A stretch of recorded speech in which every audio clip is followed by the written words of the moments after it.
حاضرین، گزشتہ جمعہ میں نے آپ حضرات کے سامنے اللہ رب العالمین کے عرش پر ہونے سے متعلق ذکر کیا تھا۔ اللہ رب العالمین عرش پر مستوی ہے، لیکن اس کی کیفیت اللہ کے علاوہ کوئی اور نہیں جانتا ہے۔ قرآن مجید میں اللہ رب العالمین نے دو مثالیں بیان کی، اور دو ان مثالوں پر اگر ہم غور کریں گے تو ہمیں معلوم ہوگا کہ وہ لوگ جو قرآن کو صرف پڑھتے ہیں، سمجھتے نہیں، یا پڑھنے کے ساتھ اس پر عمل نہیں کرتے ہیں، تو ان کی مثال اللہ تعالیٰ نے دی ہے، ان لوگوں کا حال کیا ہوگا۔ اللہ تعالیٰ نے قرآن مجید میں ایک جگہ مثال دی، کہا کہ جو شخص علم رہنے کے باوجود اس پر عمل نہیں کرتا ہے تو اس کی مثال ایک کتے کے جیسی ہے۔ ایک کتا جس کو آپ ڈانٹیں تب بھی وہ ہانپتا ہے، اور نہ ڈانٹیں تب بھی وہ ہانپتا ہے۔ یہ اس آدمی کے لیے اللہ تعالیٰ نے مثال دی جس کے پاس علم ہے لیکن اس پر عمل نہیں کرتا ہے۔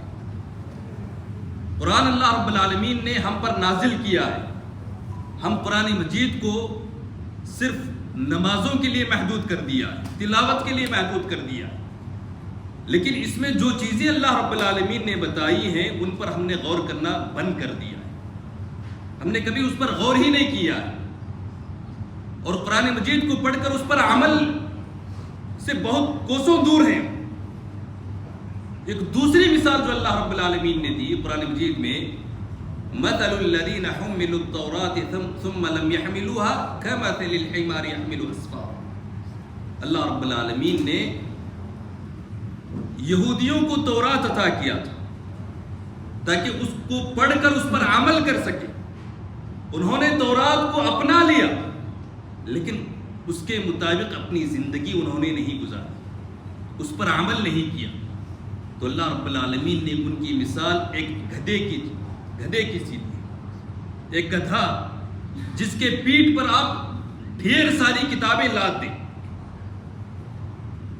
ان کتابوں میں جو چیزیں موجود ہیں، جو چیز ان کتابوں میں بیان کی گئی ہے، ان چیزوں سے گدھا واقف ہو سکتا ہے صرف پیٹھ پر لادنے سے؟ نہیں۔ ٹھیک اسی طرح یہودیوں کو تورات عطا کرنے کے باوجود ان کے پاس علم تھا تورات کا، انہوں نے اس کو سمجھا نہیں، اگر سمجھا بھی ہے تو اس کی تعویل کی اور اس پر عمل نہیں کیا، تو اللہ رب العالمین نے گدھے کی مثال دی۔ اگر ہم مسلمان، اللہ رب العالمین نے ہر انسان کے لیے قرآن مجید کو نازل کیا ہے تاکہ اس کو پڑھ کر اس کے مطابق اپنی زندگی گزار سکے، اس پر عمل کر سکے۔ اگر ہم مسلمان قرآن مجید کو پڑھ کر اس پر عمل نہیں کریں گے تو ہماری مثال بھی انہی کی طرح ہو جو اللہ رب العالمین نے مثال دی، ایک جگہ گدھے کی اور ایک جگہ کتے کی۔ تو لہٰذا ہم لوگوں کو چاہیے کہ ہم قرآن مجید پڑھیں۔ قرآن مجید صرف نمازوں میں پڑھنے کے لیے نہیں، بلکہ اللہ رب العالمین قرآن مجید کو اس لیے نازل کیا ہے تاکہ ہمیں تاریکی سے نکال کر روشنی کی طرف اللہ رب العالمین لے آئے، ہمیں گمراہی سے نکال کر ہدایت کی طرف لے آئے۔ اللہ رب العالمین نے قرآن مجید میں ارشاد فرمایا ذالک الکتاب لا ریب فیہ ھدی للمتقین۔ ہدایت صرف اور صرف قرآن مجید میں، یہی ایک راستہ ہے۔ اگر انسان کو ہدایت چاہیے تو اس کو چاہیے کہ وہ قرآن سمجھ کر پڑھے اور اس پر عمل کرے۔ ہم اپنی زندگیوں میں، ہم اپنے عقائد میں کبھی غور نہیں کیا۔ ہمارے عقائد، اکثر مسلمانوں کے عقائد قرآن کے خلاف ہیں۔ اگر ہم قرآن مجید کو سمجھ کر پڑھیں گے اور ہمارے عقائد کا موازنہ کریں گے تو ہمیں معلوم ہوگا کہ ہمارا عقیدہ کیسے باطل عقیدہ ہے، کفریہ عقیدہ ہے، شرکیہ عقیدہ ہے۔ گزشتہ جمعہ میں نے آپ حضرات کے سامنے بیان کیا تھا اللہ رب العالمین کے عرش پر ہونے کے متعلق۔ یہاں دیکھیں ہم اپنی زندگیوں میں کئی مرتبہ کہتے ہیں اللہ تعالی، تعالی کا جو لفظ ہے یہ ہم استعمال کرتے ہیں اللہ کے ساتھ۔ کیا مطلب ہے اس کا؟ کبھی ہم نے غور کیا ہے؟ یا ہماری مثال اس گدھے کی جیسی ہے جس کی پیٹھ پر کتابیں ہیں لیکن ان کتابوں میں کیا ہے نہیں معلوم۔ ہم کہتے ہیں اپنی زبانوں سے اللہ تعالی، تعالی کا مطلب کیا ہے کہ اللہ رب العالمین بلند ہے، ہر چیز کے اوپر ہے اللہ رب العالمین۔ تعالی اللہ علوا کبیرا، تعالی کا مطلب اللہ رب العالمین ہر چیز کے اوپر ہے۔ ہم نے کبھی غور نہیں کیا، ہم اپنی زبانوں سے کہتے ہیں اللہ تعالی، لیکن اس کا مطلب کیا ہے ہمیں نہیں معلوم۔ اور اسی طریقے سے ہم سجدوں میں دعا پڑھتے ہیں سبحان ربی الاعلی، کیا مطلب ہے سبحان ربی الاعلی کا مطلب؟ ہم نے کبھی غور کیا اس پر؟ کبھی غور نہیں کیا۔ اعلیٰ یعنی اللہ رب العالمین سب سے بلند ہے، قدر و منزلت کے لحاظ سے، قہر اور سلطنت کے لحاظ سے، اپنی ذات کے لحاظ سے بھی اللہ رب العالمین سب سے اوپر ہے۔ ہم سوتے ہوئے دعا پڑھتے ہیں، پیارے نبی صلی اللہ علیہ وسلم کی حدیث سے پیارے نبی صلی اللہ علیہ وسلم نے فرمایا اللہم رب السماوات السبع ورب العرش العظیم ربنا ورب كل شيء خالق الحب والنوى منزل التوراة والانجیل والفرقان اعوذ بك من شر كل شيء انت آخذ بالناصية اللهم انت الاول فليس قبلك شيء اللهم انت الاول فليس قبلك شيء۔ اے اللہ تو سب سے پہلے، تجھ سے پہلے کوئی بھی چیز نہیں تھی، اس دنیا میں کوئی بھی چیز موجود نہیں تھی، نہ آسمان، نہ زمین، نہ فرشتے، نہ انسان، نہ کوئی اور دوسری مخلوق، نہ عرش، کوئی بھی چیز موجود نہیں تھی، سب سے پہلے اللہ رب العالمین تھا۔ اللہم انت الاول فلیس قبلک شیء، تو سب سے پہلے، تجھ سے پہلے کوئی بھی چیز نہیں، وانت الآخر فلیس بعدک شیء، اور تو سب سے آخر ہے، ہمیشہ زندہ رہنے والی، باقی رہنے والی ذات تیری، باقی ساری چیزیں ختم ہو جائیں گی۔ پیارے نبی صلی اللہ علیہ وسلم اس دعا کو پڑھا کرتے تھے سونے سے پہلے، اپنے بستر پر جب جاتے تو پیارے نبی صلی اللہ علیہ وسلم اس دعا کا اہتمام کرتے تھے۔ پیارے نبی صلی اللہ علیہ وسلم نے کہا اللہم انت الاول فلیس قبلک شیء وانت الآخر فلیس بعدک شیء وانت الظاہر فلیس فوقک شیء۔ اے اللہ تو سب سے بلند ہے، تیرے اوپر کوئی بھی چیز نہیں۔ اگر ہم کہیں اللہ رب العالمین ہر جگہ موجود ہے تو آسمانوں کے نیچے اللہ رب العالمین ہے، یعنی آسمان اللہ رب العالمین کے اوپر ہو گیا، اس کے بہت سارے نقصانات ہیں۔ اگر ہم اللہ یہ مانتے ہیں کہ اللہ رب العالمین ہر جگہ موجود ہے، ہم مان لیں تھوڑی دیر کے لیے کہ اللہ رب العالمین ہر جگہ موجود ہے۔ اگر اللہ رب العالمین ہر جگہ موجود ہے تو یہ بت خانے جن کی کفار عبادت کر رہے ہیں، ان بت خانوں میں اللہ رب العالمین نہیں ہے۔ کفار کس کی عبادت کر رہے ہیں؟ اگر اللہ رب العالمین ہر جگہ ہے تو کفار کس کی عبادت کر رہے ہیں؟ اللہ تعالیٰ کی عبادت کر رہے ہیں بت خانوں میں، کیونکہ اللہ رب العالمین بت خانے میں موجود ہے۔ ہم دیکھیں کتنے نقصانات ہوں گے۔ یا جو گندی جگہ ہے، حمامات ہیں مثال کے طور پر، کیا اللہ رب العالمین حمامات میں ہیں؟ کیسے عقیدہ جو ہے ہمارا باطل ہوگا، فاسد ہوگا؟ دیکھیں اللہ رب العالمین کی ذات ان ساری چیزوں سے پاک ہے۔ ابن تیمیہ رحمہ اللہ نے اس کی ایک مثال دی، کہا کہ اللہ رب العالمین یا تو اپنے نفس کے اندر دنیا کو پیدا کیا، جو کہ ناممکن ہے، یہ اللہ رب العالمین نے نہیں کیا، یا اپنے نفس کے باہر، اپنی ذات سے باہر اللہ رب العالمین نے آسمان و زمین کو پیدا کیا پھر اس میں داخل ہوا، یہ بھی ناممکن۔ اللہ رب العالمین پہلے سے، سب سے پہلے اللہ رب العالمین موجود تھا۔ اللہ رب العالمین نے عرش کو پیدا کیا اور عرش پانی پر تھا زمین و آسمان کو پیدا کرنے سے پہلے، یہ پیارے نبی صلی اللہ علیہ وسلم نے فرمایا۔ تو لہذا ہم لوگوں کو چاہیے کہ ہم یہ اعتقاد رکھیں اللہ تعالیٰ کے بارے میں کہ اللہ رب العالمین ہر جگہ موجود نہیں ہے، بلکہ اللہ رب العالمین عرش کے اوپر مستوی ہے، جیسے کہ پیارے نبی صلی اللہ علیہ وسلم یہ دعا پڑھا کرتے تھے. ہم دعا پڑھتے ہیں اس دعا کو سوچے ہوئے, لیکن اس پر کبھی ہم نے غور نہیں کیا. اللہم انت الاول فلیس قبلک شیء وانت الآخر فلیس بعدک شیء وانت الظاہر فلیس فوقک شیء وانت الباطن فلیس دونک شیء. اے اللہ, تو تیرے پاس ہر چیز کا علم ہے, تجھ سے کوئی بھی چیز چھپی بھی نہیں. یہ اللہ رب العالمین کی ذات ہے. اور اللہ رب العالمین نے قرآن مجید میں یا پیارے نبی صلی اللہ علیہ وسلم نے ارشاد فرمایا کان اللہ ولم یکن شیء غیرہ. سب سے پہلے اللہ رب العالمین تھا, اس سے پہلے کوئی بھی اور دوسری چیز نہیں. وَكَانَ عَرْشُهُ عَلَى الْمَاءِ. اور پیارے نبی صلی اللہ علیہ وسلم کہتے ہیں کہ اللہ کا عرش پانی پر تھا. اللہ رب العالمین کو عرش کی ضرورت نہیں, اللہ رب العالمین عرش کا محتاج نہیں ہے. یہ ہمارے لیے اللہ رب العالمین نے بنایا. اس عرش کے اوپر ہے اللہ رب العالمین, اور اللہ رب العالمین کی ذات کے اوپر کوئی دوسری چیز نہیں. وَكَتَبَ فِي الذِّكْرِ كُلَّ شَيْءٍ وَخَلَقَ السَّمَاوَاتِ وَالْأَرْضَ. اور اللہ رب العالمین نے آسمانوں اور زمین کو پیدا کرنے سے پہلے یعنی 50,000 سال پہلے اللہ رب العالمین نے تقدیر لکھ رکھا. آسمان و زمین کو پیدا کرنے سے 50,000 سال پہلے اللہ رب العالمین نے تقدیر لکھا. یہ پیارے نبی صلی اللہ علیہ وسلم کی تعلیم ہے. پیارے نبی صلی اللہ علیہ وسلم کی ایک حدیث ہے.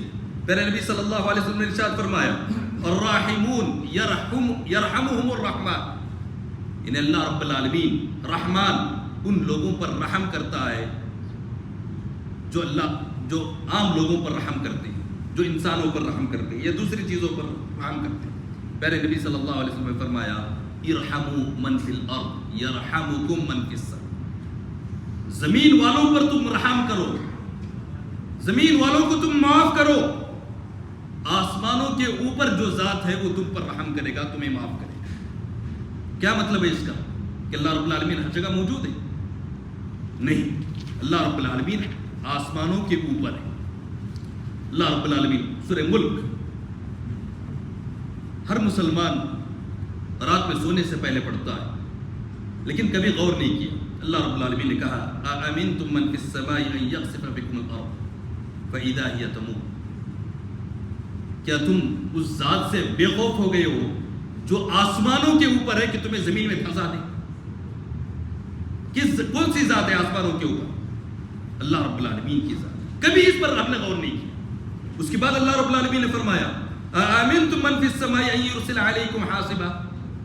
کیا تم اس ذات سے بے خبر ہو گئے ہو, یعنی بے خوف ہو گئے, نڈر ہو گئے ہو جو آسمانوں کے اوپر ہے اور وہ تم پر جو ہے پتھروں کی بارش نازل کرے؟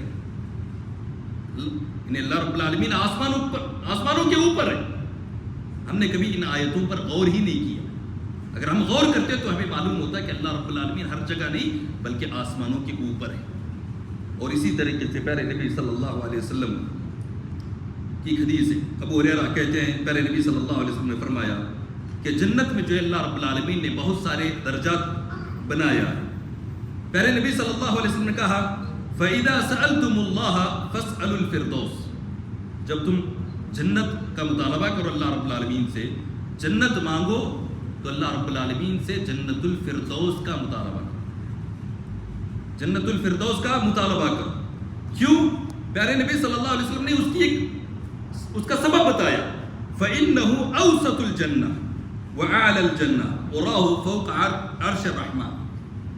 اس لیے کہ جنت کا درمیانی حصہ جنت الفردوس ہے. اور جنت کو ہم جو مان لیں, جنت جو قبے کی شکل ہے, جیسے ہم گنبد بناتے ہیں اس ایسی شکل میں, تو سب سے اوپر والا حصہ اور سب سے درمیانی حصہ یہ جنت الفردوس ہے.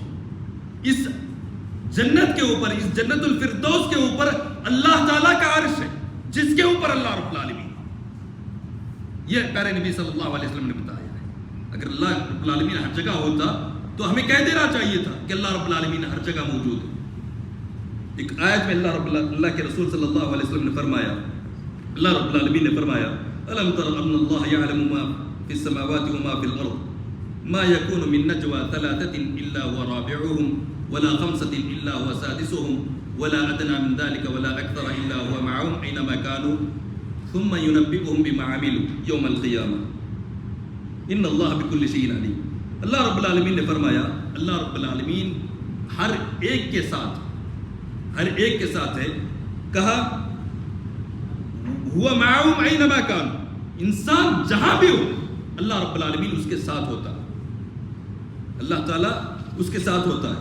ایک اور جگہ اللہ رب العالمین نے فرمایا وَهُوَ مَعَكُمْ أَيْنَمَا كُنْتُمْ، تم جہاں کہیں چلے جاؤ اللہ رب العالمین تمہارے ساتھ ہوتا ہے. اس کا مطلب کیا ہے کہ اللہ رب العالمین ہمارے ساتھ ہے؟ نہیں. امام ابو حنیفہ رحمہ اللہ کے پاس ایک عورت آتی ہے اور اللہ رب العالمین کے تعلق سے سوال کرتے ہیں کہ اللہ تعالیٰ کہاں ہے؟ تو امام ابو حنیفہ رحمہ اللہ قرآن کی آیت کا اس سے استدلال کرتے ہوئے کہتے ہیں کہ اللہ رب العالمین عرش کے اوپر ہے، اور دلیل دیتے ہیں الرحمن علی العرش استوى.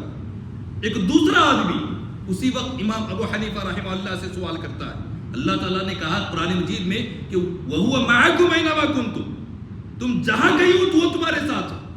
امام ابو حنیفہ رحمہ اللہ کہتے ہیں یہ اسی طرح ہے جس طرح تم کسی ایک غائب شخص کو خط لکھتے ہو اور کہتے ہو کہ میں تمہارے ساتھ ہوں. آدمی دور ہے، اس کے حق میں تم لکھتے ہو. آج ہم جو ہے کوئی آدمی پریشان ہے اس کو ہم ٹیلی فون کے ذریعے بات کرتے ہیں اور کہتے ہیں کہ میں تمہارے ساتھ. کیا حقیقت میں وہ ان کے ساتھ ہوتا ہے؟ یہی مراد ہے. اللہ رب العالمین کا علم مراد ہے. وَنَحْنُ أَقْرَبُ إِلَيْهِ مِنْكُمْ مِنْ حَبْلِ الْوَرِيدِ. اللہ رب العالمین نے قرآن مجید میں ارشاد فرمایا کہ ہم تمہارے شہرک سے زیادہ قریب ہیں. اس سے مراد ان اللہ رب العالمین کا علم. اور دوسرا جو معنی ہے قرآن کا مطالعہ کریں گے تو اس سے پہلے جن چیزوں کا ذکر ہے وہ فرشتوں کا ذکر اللہ رب العالمین نے کیا. شہرک سے زیادہ قریب کون ہے؟ فرشتے. روح قبض کریں گے تو کون کریں گے؟ فرشتے کریں گے. ملک الموت. اللہ رب العالمین نے قرآن مجید میں فرشتوں کا ذکر کیا کہ وہ جب تمہاری موت کا وقت آ جائے گا تو تم ان کو دیکھ لو گے. اس سے پہلے تم دنیاوی زندگی میں نہیں دیکھ سکتے، حالانکہ وہ تمہارے ساتھ ہوتے ہیں. یہ اللہ رب العالمین نے فرشتوں کے تعلق سے کہا. لہذا ہم کو چاہیے کہ ہم یہ اعتقاد رکھیں کہ اللہ رب العالمین کی ذات عرش پر مستوی ہے. وہ کیسے ہے ہمیں نہیں. اللہ رب العالمین نے کہا عرش پر ہے تو عرش پر مستوی. امام مالک رحمہ اللہ کے پاس ایک آدمی آتا ہے اور کہتا ہے کہ اللہ رب العالمین عرش پر مستوی ہے تو کیسے مستوی ہے؟ کیفیت کیا ہے اس کی؟ بیٹھا ہے، کھڑا ہے، اس کا رخ کدھر ہے؟ کیفیت کے بارے میں سوال کرتا ہے. امام مالک رحمہ اللہ کہتے ہیں الاستواء معلوم.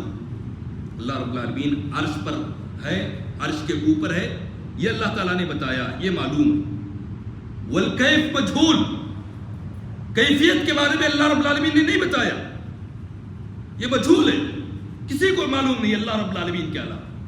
الایمان بہ واجب، اس کے تعلق اس پر ایمان لانا کہ اللہ رب العالمین عرش پر مستوی ہے، عرش کے اوپر ہے، اس پر ایمان لانا واجب ہے ہر مسلمان کے لیے. والسؤال عنہ بدعہ، اللہ تعالیٰ کی کیفیت کے تعلق سے سوال کرنا بدعت ہے. ہم ائمہ کی زندگیاں پڑھیں، امام شافعی رحمہ اللہ، امام مالک رحمہ اللہ، امام احمد بن حنبل رحمہ اللہ، امام ابو حنیفہ رحمہ اللہ، جتنے بھی ائمہ تھے تمام ائمہ کا یہی عقیدہ تھا کہ اللہ رب العالمین عرش کے اوپر مستوی ہے. جتنے بھی محدثین تھے، صحابہ، تابعین، تبع تابعین، محدثین، ائمہ، جتنے بھی لوگ تھے قرون اولیٰ کے لوگ، سب لوگوں کا یہ عقیدہ تھا کہ اللہ رب العالمین عرش پر مستوی ہے. لیکن کسی نے اللہ رب العالمین کے کیفیت کے تعلق سے سوال نہیں کیا اور اس کے تعلق سے سوال کرنے والے کو بدعتی قرار دیا. امام مالک رحمہ اللہ سے جس آدمی نے سوال کیا تھا کہ اللہ رب العالمین عرش پر کیسے مستوی ہے، تو امام مالک رحمہ اللہ نے اس آدمی کو اپنی مجلس سے نکال دیا تھا. تو لہذا ہم لوگوں کو چاہیے کہ ہم قرآن مجید کو پڑھیں، سمجھیں، اللہ رب العالمین کے بارے میں جانیں. اگر ہم قرآن پڑھیں گے تو اللہ رب العالمین کے تعلق سے ہم جان سکتے ہیں. اگر قرآن سے دوری اختیار کریں گے تو ہماری مثال ویسی ہے جو اللہ رب العالمین نے یہودیوں کی. لہٰذا ہم لوگوں کو چاہیے کہ ہم قرآن مجید کو سمجھ کر پڑھنے کی کوشش کریں. اللہ تعالیٰ سے دعا ہے کہ اللہ رب العالمین ہمیں کتاب و سنت کو سمجھ کر اس پر عمل کرنے کی توفیق عطا فرمائے. آمین. اقول قولی ھذا استغفر اللہ لی ولکم ولسائر المسلمین من کل ذنب فاستغفروا انہ هو الغفور الرحیم.